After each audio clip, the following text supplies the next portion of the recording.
Morning dear student, सभी लोगों को मेरा नमस्कार। स्वागत करते हैं आप सभी का आपके अपने YouTube channel OD study point में। तो प्यारे दोस्तों, आज की क्लास में हम लोग सॉल्व करेंगे समकोणी कार्तीय निर्देशांक के most important previous year question. इसके पहले ऑलरेडी मैंने डियर स्टूडेंट समकोणी कार्तीय निर्देशांक पर 2 क्लास ले रखा हूं, जिसमें मैंने आपको पहली क्लास में बेसिक कॉन्सेप्ट को एग्जांपल के साथ बहुत ही अच्छी तरीके से क्लियर किया था, और दूसरी क्लास में डियर स्टूडेंट मैंने आपको समकोणी कार्तीय निर्देशांक पर आधारित मोस्ट इंपॉर्टेंट टॉप 10 क्वेश्चन का सॉल्यूशन करवाया था। आज की क्लास में डियर स्टूडेंट मैं आपको समकोणी कार्तीय निर्देशांक के प्रीवियस ईयर के बहुत ही महत्वपूर्ण क्वेश्चन का सॉल्यूशन करवाने वाला हूं। और जैसा कि आपको पता है डियर स्टूडेंट कि मैं जितने भी क्वेश्चन का सॉल्यूशन करवाता हूं बिल्कुल बेसिक कॉन्सेप्ट के साथ आपको कराता हूं, जिससे आपको किसी भी क्वेश्चन में किसी भी प्रकार का डाउट और कंफ्यूजन ना रहे। तो डियर स्टूडेंट, प्रत्येक क्वेश्चन को आप बिल्कुल कॉन्सेप्ट के साथ समझिएगा। बहुत ही बेहतरीन तरीके से मैं आपको सारे क्वेश्चन के सॉल्यूशन बताऊंगा। हमारी आपसे रिक्वेस्ट है डियर स्टूडेंट, जो भी स्टूडेंट अभी तक हमारे चैनल ओडी स्टडी पॉइंट को सब्सक्राइब नहीं किए हैं, सब्सक्राइब जरूर कर लेना और बेल आइकन को भी प्रेस कर लीजिएगा, जिससे हमारी अपकमिंग आने वाली वीडियो का नोटिफिकेशन आपको सबसे पहले मिलता रहे। तो डियर स्टूडेंट, आइए हम लोग स्टार्ट करते हैं। बिल्कुल ध्यान से अच्छी तरीके से समझते चलिएगा, आपको सारी चीजें क्लियर समझ में आने वाली है, क्योंकि बिल्कुल बेसिक कॉन्सेप्ट में मैं आपको बताने वाला हूं। तो क्वेश्चन नंबर 1 आपका इस प्रकार से है डियर स्टूडेंट, त्रिभुज जिसके शीर्षों के निर्देशांक 0,0, 4,0 तथा 0,6 है, तो क्षेत्रफल क्या होगा ये आपको बताना है। तो देखो कितना सिंपल सा क्वेश्चन पूछा है मेरे दोस्त, बिल्कुल सिंपल और आसान सा क्वेश्चन है। बोला है त्रिभुज जिसके शीर्षों के निर्देशांक दे रखा है 0,0 और 4,0, 4,0 और 0,6, तो त्रिभुज का क्षेत्रफल आपको बताना है। तो ध्यान से समझिएगा डियर स्टूडेंट, कैसे सॉल्व करना है इस क्वेश्चन। आपको पता है डियर स्टूडेंट कि किसी भी त्रिभुज के क्षेत्रफल का जो फार्मूला होता है आपका क्या होता है, 1/2। लिखने का तरीका देखो, त्रिभुज के क्षेत्रफल को फार्मूला को लिखने का तरीका देखो, 1/2 x y माइनस y 3 बार लिख लो, y minus y plus x y minus y, x y minus y आपको 3 बार लिख लेना है। तो यहाँ पर मैंने x y minus y plus का x y माइनस y मैंने 3 बार लिख दिया। अब यहाँ पर सेट क्या करना है, जमाना आपको है 123, 231, 312।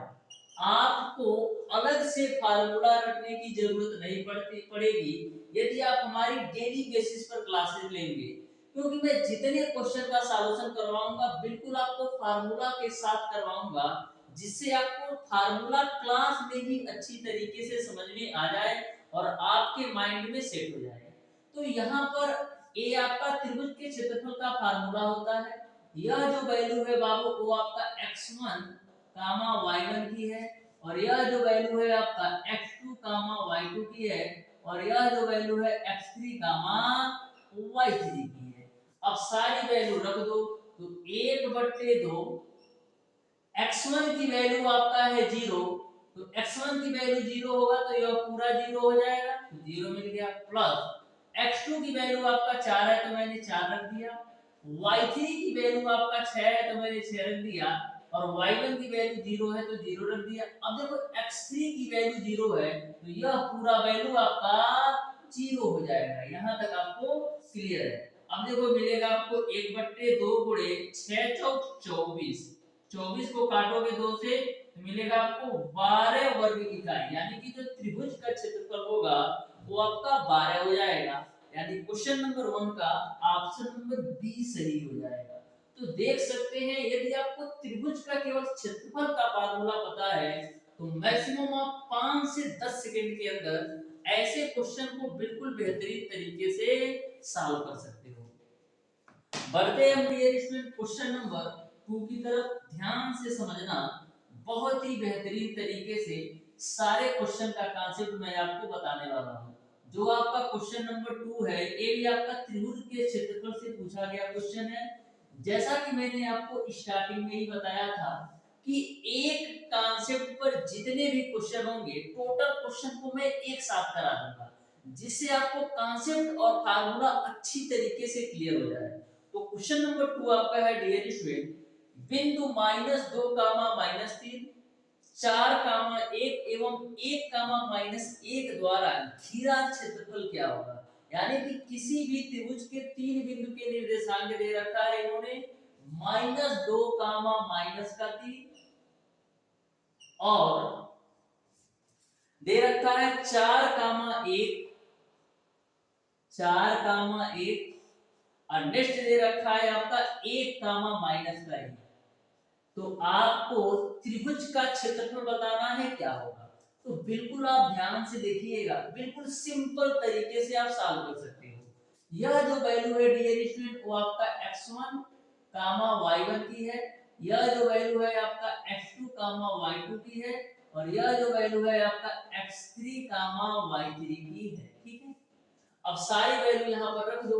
तो सारी वैल्यू रख देते हैं तो 1/2 x1 की वैल्यू आपका कितना है, x1 की वैल्यू आपका है -2, y2 की वैल्यू आपका 1 है तो 1 मैंने रख दिया और y3 की वैल्यू आपका है -1।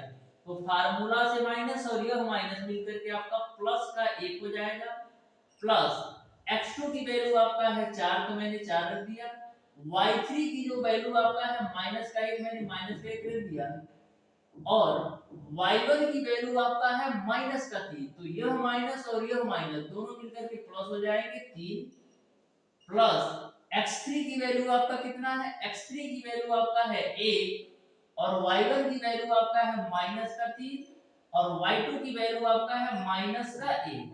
इसी को आपको कैलकुलेट कर लेना है। तो अब ध्यान से देखिएगा, 1/2 मैंने लिख दिया, 2 का गुणा -2 में करोगे तो -4 मिलेगा, +3 में से 1 घटाओगे तो मिलेगा आपको 2 और 2 का गुणा 4 में करोगे तो 8 मिलेगा, प्लस का -3 और -1 -4 होता है और -4 का गुणा 1 में कराओगे तो माइनस का आपको 4 मिल जाएगा, -4 आपको यहां से मिल जाएगा। अब देखो प्लस का 8 -4 यानी कि टोटल आपका प्लस के 8 से आपका माइनस का 8 कैंसिल हो जाएगा तो फाइनली आपको मिल जाएगा 0।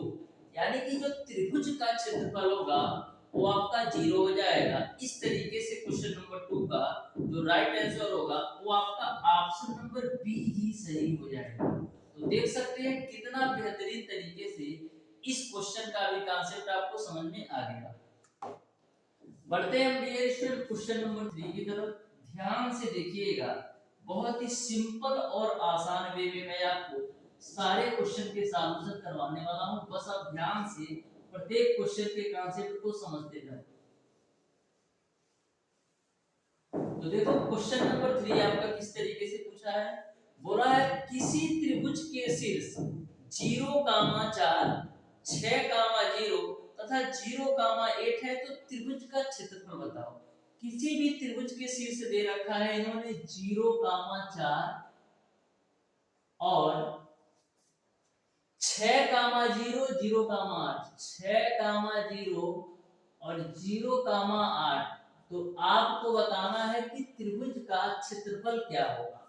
तो त्रिभुज के क्षेत्रफल का फार्मूला मैंने जस्ट अभी बताया है कि 1/2 x y माइनस y 3 बार लिख लो, x y minus y plus का x y minus y plus का x y माइनस y आपको 3 बार लिख लेना है।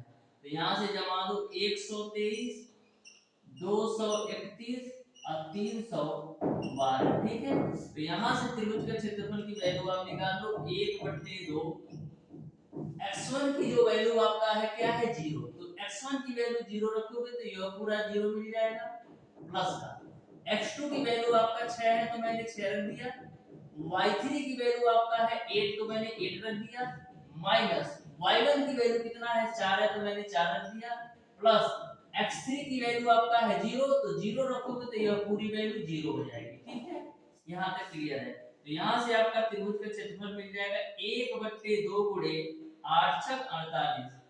ठीक है ना, 8 छक 48 नहीं होगा, 8 में से 4 घटाओगे 4 और 4 का गुणा 6 में करोगे तो 24 होगा, 2 से काटोगे तो 12 बार में कटेगा, यानी कि जो त्रिभुज का क्षेत्रफल होगा वो आपका 12 वर्ग इकाई हो जाएगा। आप समझने के लिए यहाँ लिख भी सकते हो x1 y1 x2 y2 x3 y3, जिससे आपको कंफ्यूजन ना हो। ठीक है, लेकिन बार बार आप सॉल्व करोगे तो लिखने की कोई जरूरत नहीं पड़ेगी। बढ़ते हैं डियर स्टूडेंट क्वेश्चन नंबर 4 की तरफ। बहुत ही बेहतरीन और बहुत ही इंपॉर्टेंट क्वेश्चन है, ध्यान से समझिएगा। क्वेश्चन नंबर 4 बहुत ही बेहतरीन और बहुत ही इंपॉर्टेंट क्वेश्चन है, बहुत सिंपल वे में मैं आपको बताने वाला हूं। एक क्वेश्चन नंबर 4 को आप बिल्कुल अच्छी तरीके से समझ लो, उसके बाद से इस टाइप से कोई सा भी क्वेश्चन पूछा जाएगा आपसे छूटेगा नहीं। बस एक क्वेश्चन, क्वेश्चन नंबर 4 बिल्कुल ध्यान से समझो। देखो डियर स्टूडेंट क्वेश्चन नंबर 4 क्या है, बोला है बिंदु 2 कामा माइनस का 2 और 14 कामा 10 और 11 कामा 13 एक त्रिभुज के शीर्ष हैं, तो त्रिभुज किस टाइप का है ये आपको बताना है। यानी कि किसी भी त्रिभुज के 3 शीर्षों के निर्देशांक आपको दे रखा है, आपको बताना है कि जो त्रिभुज बन रहा है वो आपका समद्विबाहु त्रिभुज है कि समबाहु त्रिभुज है कि समकोण त्रिभुज है कि विषमबाहु त्रिभुज है। इसका आपको पता लगाना है कि जो आपका त्रिभुज बन रहा है समबाहु त्रिभुज है कि विषमबाहु त्रिभुज है कि समद्विबाहु त्रिभुज है कि समकोण त्रिभुज है।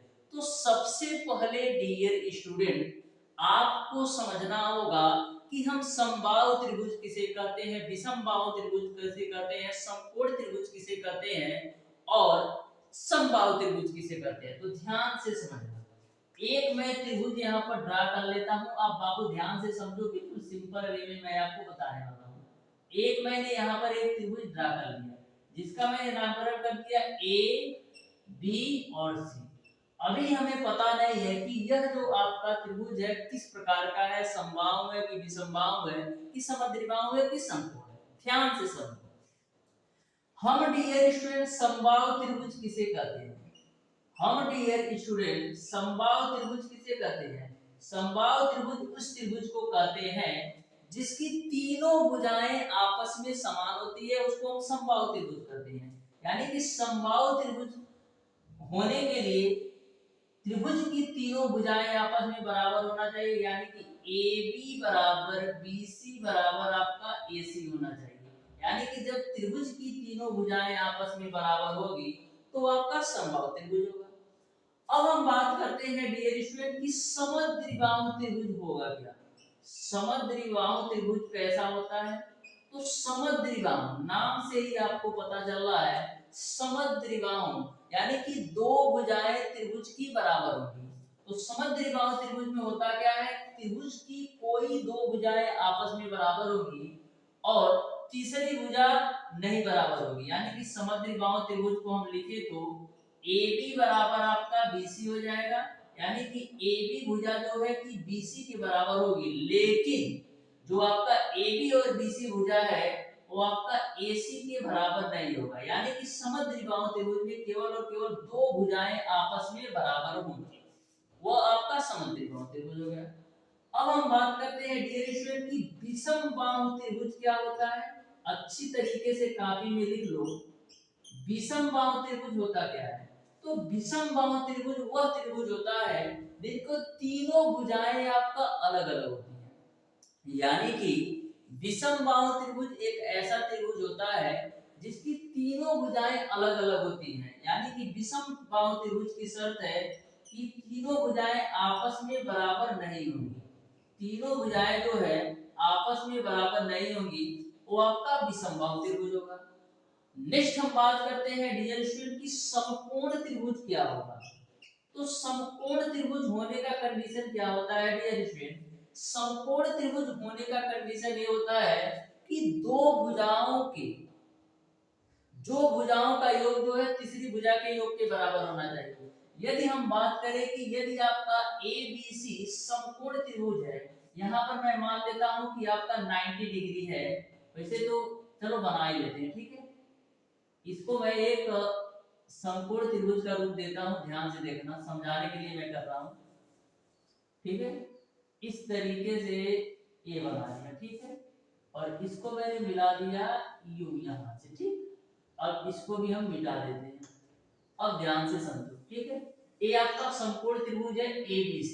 तो समकोण त्रिभुज का कंडीशन क्या होता है, समकोण त्रिभुज के कंडीशन में डियर स्टूडेंट जो आपका कोण का स्क्वायर होता है लंब के स्क्वायर और आधार के स्क्वायर के बराबर होता है। यानी कि हम कह सकते हैं समकोण त्रिभुज के कंडीशन में जो आपका BC का स्क्वायर होगा AB के स्क्वायर प्लस का AC के स्क्वायर के बराबर होगा। यानी कि समकोण त्रिभुज तभी माना जाता है जब उसके कोण का स्क्वायर लंब के स्क्वायर और आधार के स्क्वायर के योग के बराबर हो, तो वो आपका समकोण त्रिभुज माना जाता है।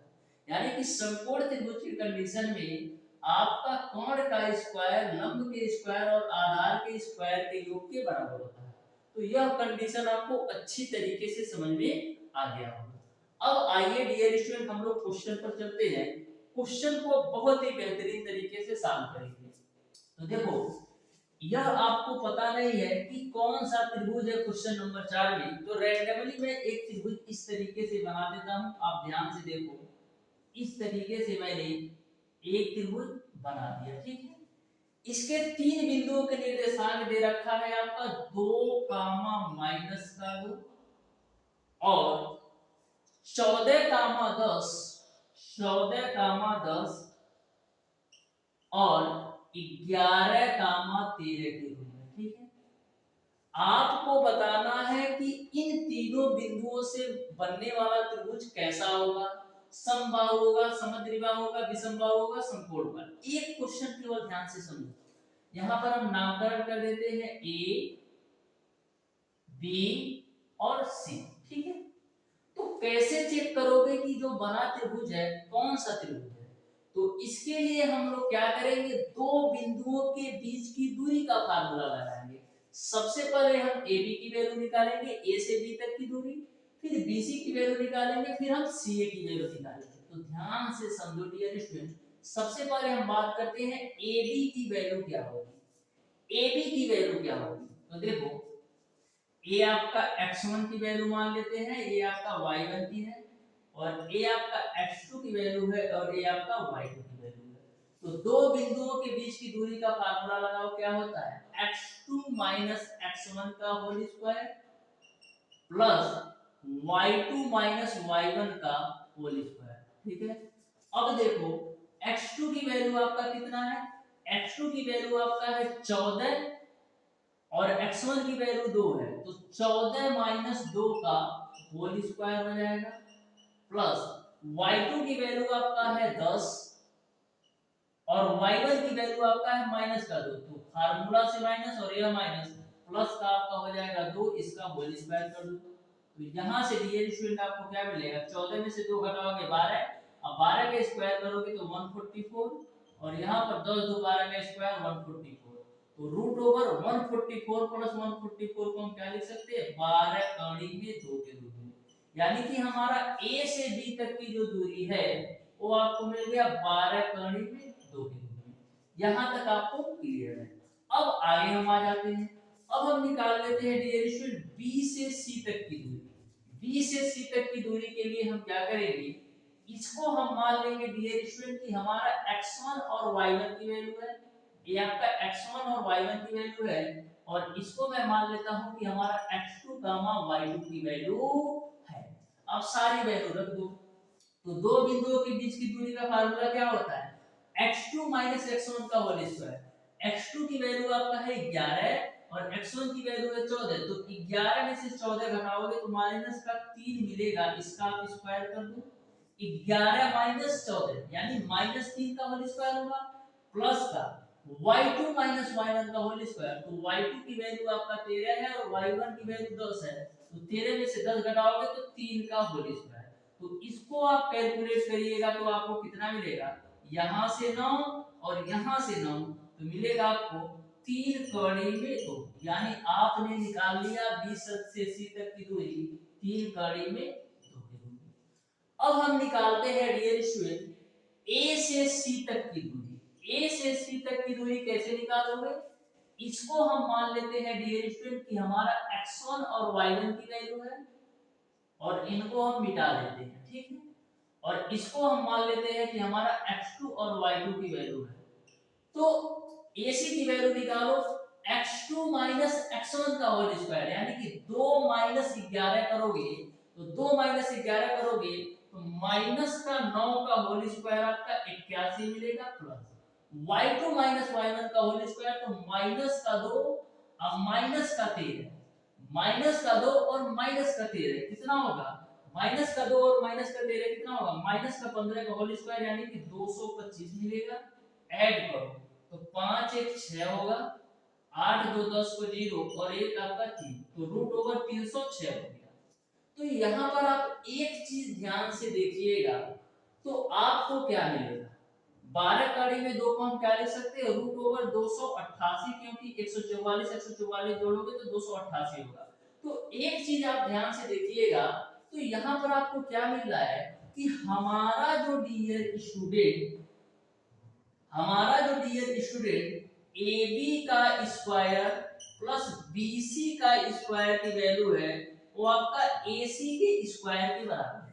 आप ध्यान से देखो तो AB के स्क्वायर की वैल्यू आपका कितना मिलेगा, 288 मिलेगा और BC के स्क्वायर की वैल्यू निकालोगे तो आपको 3 कड़ी में 2 का होल स्क्वायर करोगे जो कि आपको 18 मिलेगा और बराबर बराबर बराबर AC के होल स्क्वायर की वैल्यू निकालोगे तो रूट ओवर 306 है, लेकिन हमको AC के स्क्वायर की वैल्यू निकालोगे तो आपको मिल जाएगा 306। तो अब आप देख सकते हो कि 288 में 18 जोड़ोगे तो 306 ये भी आएगा और 306 ये भी आएगा, यानी कि हम कह सकते हैं कि दो भुजाओं के वर्गों का जो योग है तीसरी भुजा के बराबर है।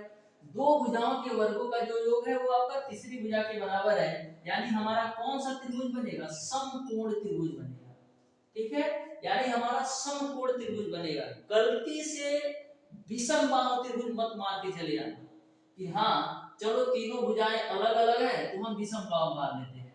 जैसा कि आपने निकाला है रूट ओवर 306, तो बच्चा क्या करेगा, हाँ ये आपका रूट ओवर 306 है, ये 3 कड़ी में 2 है और ये आपका 12 कड़ी में 2 है, तो तीनों भुजाएं तो अलग अलग है, तुरंत टिक कर देगा कि समबाहु त्रिभुज, तो कैसे काट देगा तुरंत। लेकिन एक चीज आपको चेक कर लेना है कि क्या समकोण त्रिभुज तो नहीं बन रहा है, तो समकोण त्रिभुज यदि आपका बनेगा तो समकोण ही सही होगा। यदि यहाँ पर दो भुजाओं के वर्गों का योग तीसरी भुजा के वर्ग के बराबर नहीं होता तो आपका विषम बाहु माना जाता, लेकिन दो भुजाओं के वर्गों का योग तीसरी भुजा के वर्ग के बराबर है, इसलिए समकोण त्रिभुज होगा। इस बात को आप ध्यान में रखिएगा। बढ़ते हैं डियर स्टूडेंट क्वेश्चन नंबर 5 की तरफ, ध्यान से समझिएगा, बहुत ही बेहतरीन तरीके से सारे क्वेश्चन मैं आपको क्लियर कराऊंगा, बस आप धैर्य के साथ बने रहो डियर स्टूडेंट। इस तरीके से मैं आपको सारे कॉन्सेप्ट बता दूंगा ना कि आपको किसी भी प्रकार का किसी भी क्वेश्चन में डाउट और कंफ्यूजन रहेगा नहीं। बहुत ही सिंपल और आसान वे में सारे क्वेश्चन के कॉन्सेप्ट मैं आपको बताऊंगा। ध्यान से देखो क्वेश्चन नंबर 5 को, तो देखो क्वेश्चन नंबर 5 बोला है कि बिंदु 0,5 5,0 और 2,2 कौन सा त्रिभुज बनाते हैं, ये आपको बताना है। तो सबसे पहला कदम हमारा क्या है, एक त्रिभुज बना लेते हैं। तो लो जी भैया हम एक त्रिभुज बना लिए, ठीक है।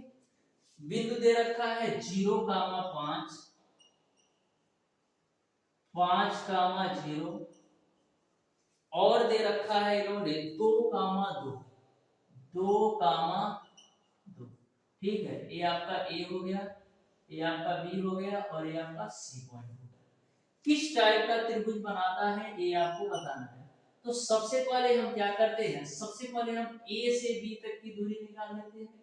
तो a से b तक की दूरी निकालने के लिए इसको आप मान लो कि x1 y1 की वैल्यू है, इसको मान लो x2 और y2 की वैल्यू है, ठीक है। तो दो बिंदुओं के बीच की दूरी का फार्मूला लगाओ, root over x2 minus x1 का होल स्क्वायर, 5 माइनस 0 का होल स्क्वायर तो 25 हो जाएगा, प्लस y2 माइनस y1 का होल स्क्वायर तो 0 माइनस 5 यानी 5 का स्क्वायर करोगे तो 25, तो यहाँ से आपको मिल जाएगा 5 कड़ी में 2, यानी a से b तक की दूरी आपने निकाल लिया 5 कड़ी में 2। अब हम निकालते हैं डियर स्टूडेंट b से c तक की दूरी। तो b से c तक की दूरी के लिए इसको आप मान लो कि x1 y1 की वैल्यू है, ठीक है, और इसको आप मान लो x2 और y2 की वैल्यू है, ठीक है। अब सारी वैल्यू रखो, तो x2 माइनस x1 का होल स्क्वायर यानी कि 2 माइनस 5 का होल स्क्वायर, तो 2 माइनस 5 का होल स्क्वायर करोगे तो 9 मिलेगा, प्लस y2 माइनस y1 का होल स्क्वायर यानी कि 2 माइनस 0 का होल स्क्वायर करोगे तो यहाँ पर 4 मिल जाएगा, यानी रूट ओवर 13 हो जाएगा, ठीक है। अब हम देख लेते हैं AC की वैल्यू क्या आएगी। तो AC के लिए हम करेंगे क्या, इसको आप मान लो x1 y1 की वैल्यू, x1 y1 की, और इसको आप मान लो x2 और y2 की वैल्यू है, तो निकाल लो A से C तक की दूरी निकाल लो, x2 माइनस x1 का होल स्क्वायर यानी कि 0 माइनस 2 का होल स्क्वायर करोगे तो 4 मिलेगा, प्लस y2 माइनस y1 का होल स्क्वायर यानी 5 माइनस 2 यानी 3 का स्क्वायर आपको 9 मिलेगा, तो 9 4 आपका कितना हो गया, रूट ओवर 13। तो यहाँ पर भी आप चेक कर लो क्या समकोण त्रिभुज बन रहा है कि नहीं। तो देखो समकोण त्रिभुज का कंडीशन क्या है कि दो भुजाओं के वर्गों का योग तीसरी भुजा के बराबर होगा, तो हम कह सकते हैं कि AB का स्क्वायर आपका AC के स्क्वायर प्लस BC के स्क्वायर के बराबर होना चाहिए। तो AB का स्क्वायर कितना होगा, 5 25 25 दूना 50, और AC का स्क्वायर कितना होगा तो 13, और BC का स्क्वायर भी आपका 13। तो यहाँ पर आप देख सकते हो यहाँ पर 26 हो रहा है, यहाँ पर 50 हो रहा है, यानी कि दो भुजाओं के वर्गों का योग तीसरी भुजा के बराबर नहीं है, तो हमारा कौन सा त्रिभुज बनेगा इसको देखो। लेकिन यहाँ पर आपकी दो भुजाएं बराबर हो रही हैं, ए भी आपका रूट ओवर 13 आ रहा है और ए भी आपका रूट ओवर 13 आ रहा है, यानी कि हम कह सकते हैं कि त्रिभुज की दो भुजाएं आपस में बराबर हैं, यानी कि एक जो है समद्विबाहु त्रिभुज है, समद्विबाहु त्रिभुज है, क्यों, क्योंकि दो भुजाएं त्रिभुज की बराबर है। इस तरीके से क्वेश्चन नंबर 5 का आपका ऑप्शन नंबर बी सही हो जाएगा। तो इस तरीके से कॉन्सेप्ट से सॉल्व करके आना मेरे प्यारे दोस्त, जिससे कहीं से भी कोई भी एक नंबर भी गलती से ना कटे।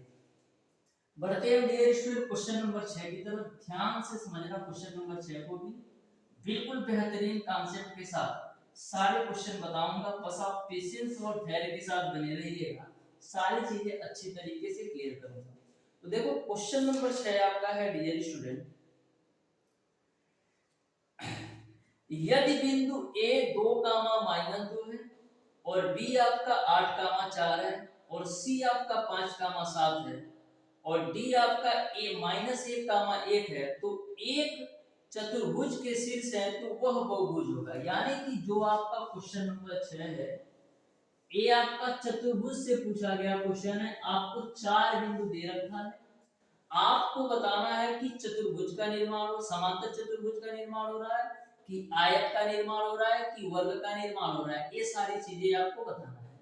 तो यदि हम बात करें वर्ग होने का कंडीशन क्या होता है, यानी कि किसी भी आकृति को वर्ग आप कब मानते हो, किसी भी आकृति को वर्ग आप तब मानते हो जब उसकी चारों भुजाएं बराबर हो।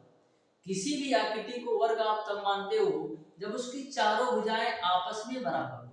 आयत कब मानते हो, जब लंबाई और चौड़ाई यानी कि आमने सामने की भुजाएं बराबर हो तब आप मानते हो आयत है।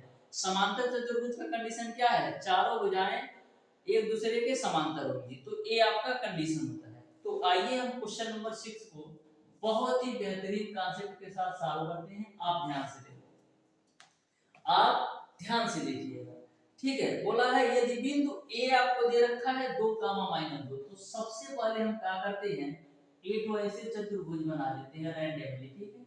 इसका नामकरण कर देते हैं कि ए है, ए बी है और ए आपका सी है और इसको मैं मान लेता हूँ डी है। बिंदु दे रखा है 2 -2, ठीक है। और आपको दे रखा है 8,4, 8,4, और तीसरा बिंदु आपको दे रखा है 5,7, 5,7, और चौथा बिंदु आपको दे रखा है -1,1, माइनस का 1,1। तो आपको बताना है किस टाइप का चतुर्भुज का निर्माण हो रहा है, ये आपको बताना है। तो सबसे पहले हम A से B तक की दूरी निकालते हैं। तो A से B तक की दूरी कैसे निकालोगे? दो बिंदुओं के बीच की दूरी का फार्मूला निकालो। इसको हम मान लेते हैं x1 y1 का। देखो समझाने के लिए ये सारी चीजें मैं लिख रहा हूं, वैसे आप डायरेक्ट कर सकते हो। तो 8 में से x2 x1 का होल स्क्वायर, यानी 8 में से 2 घटाओगे 6 और 6 का स्क्वायर करोगे तो 36 मिलेगा। फिर y2 y1 का होल स्क्वायर यानी कि 4 अब माइनस और फार्मूले से माइनस तो प्लस का 6, 6 का स्क्वायर करोगे 36 मिल जाएगा। यानी a से b तक की दूरी हम कह सकते हैं 6 कड़ी में 2 मिल जाएगा। a से b तक की दूरी आपको मिल जाएगा 6 कड़ी में 2। उसी प्रकार से आप b से c तक की दूरी निकालो। तो b से c तक की दूरी कैसे निकालोगे? इसको आप मान लो x2 y2 है, इसको आप मान लो x1 y1 है। तो x2 यानी कि 5 में से 8 घटाओगे तो मिलेगा आपको -3, और -3 करोगे तो 9 मिलेगा। ठीक है। फिर y2 y1 तो 7 में से 4 घटाओगे 3, और 3 का स्क्वायर करोगे 9, यानी कि यहाँ पर आपको मिल जाएगा 3 कड़ी में 2, यानी आपका b से c तक की दूरी मिल जाएगी 3 कड़ी में 2। अब हम डियर स्टूडेंट cd की वैल्यू निकालते हैं। इसको आप मान लो x1 y1 है, इसको आप मान लो x2 y2 है। तो x2 x1 यानी -1 और -5, तो -6 का होल स्क्वायर करोगे तो 36 मिलेगा, प्लस y2 y1 का होल स्क्वायर तो 1 7 यानी कि -6 का होल स्क्वायर करोगे तो 36 मिलेगा, बराबर आपको मिल जाएगा 6 कड़ी में 2। ठीक है। अब हम निकाल लेते हैं d से a तक की दूरी। तो d से a तक की दूरी निकालने के लिए इसको आप मान लो x1 y1 है, इसको आप x2 y2 मान लो। तो 2 -1 फार्मूले से माइनस जुड़ करके प्लस का 3 होगा, 3 का स्क्वायर करोगे 9 होगा, प्लस -2 और -1 3, और 3 का स्क्वायर करोगे तो 9 मिल जाएगा। यहां से आपको मिल जाएगा 3 कड़ी में। ठीक है। तो यहां से आपका जो DA की वैल्यू हो गई वो आपका मिल गया 3 कड़ी में 2, और C से D तक की दूरी आपने निकाला है 6 कड़ी में 2। तो एक चीज आप ध्यान से देखिएगा, तो यहाँ पर आपकी जो लंबाई है लंबाई के बराबर है, और चौड़ाई है जो है वो आपका चौड़ाई के बराबर है। यानी कि आपका किसका निर्माण हो रहा है? एक आयत का निर्माण हो रहा है जिसमें आमने सामने की भुजाएं बराबर है, यानी लंबाई लंबाई के बराबर है, चौड़ाई चौड़ाई के बराबर है। इस तरीके से हम कह सकते हैं दिए गए बिंदु से एक आयत का निर्माण हो रहा है। यानी कि क्वेश्चन नंबर 6 का लिए स्टूडेंट ऑप्शन नंबर सी सही हो जाएगा। तो देख सकते हो कितना बेहतरीन तरीके से ऐसे प्रश्नों को आप सॉल्व कर सकते हो, बिल्कुल सिंपल और आसान है। बढ़ते हैं डियर स्टूडेंट क्वेश्चन नंबर 7 की तरफ, ध्यान से समझिएगा। बहुत ही बेहतरीन सिंपल और आसान क्वेश्चन पूछा है क्वेश्चन नंबर 7। आप ध्यान से समझिएगा, अच्छी तरीके से आपको यह भी क्वेश्चन समझ में आने वाला है। तो देखो क्वेश्चन नंबर 7 कैसे पूछा है।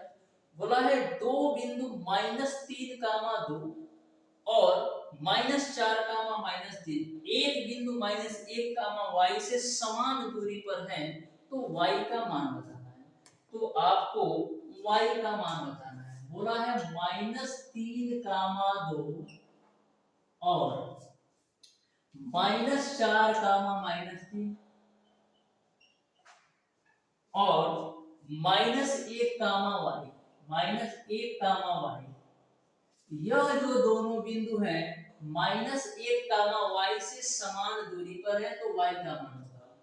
यानी कि हम कह सकते हैं कि -3, 2 और -1, y के बीच की जो दूरी है वह बराबर आपका है -4, -3 और -1, y के बीच की दूरी है। क्योंकि क्वेश्चन में बोल रखा है कि यह बिंदु और यह बिंदु, ये दोनों बिंदु जो है -1, y से समान दूरी पर है। यानी कि हम कह सकते हैं कि -3, 2 और -1, y के बीच की जितनी दूरी है उतनी ही दूरी आपका -4 कामा -3 और -1 कामा y के बीच की दूरी है। अब हम करेंगे क्या, दो बिंदुओं के बीच की दूरी का फार्मूला लगा दो। तो दो बिंदुओं के बीच की दूरी का फार्मूला क्या होता है, x2 x1 का whole square plus y2 y1 का होल स्क्वायर। इसको आप मान लो x1 y1, इसको आप मान लो x2 y2, इसको आप मान लो x1 y1, इसको आप मान लो x2 y2। अब सारी वैल्यू रख दो, तो रूट ओवर x2 x1 का होल स्क्वायर, तो माइनस का 1 अब प्लस का 3 हो जाएगा, इसका होल स्क्वायर कर लो, प्लस y2 y1 का होल स्क्वायर।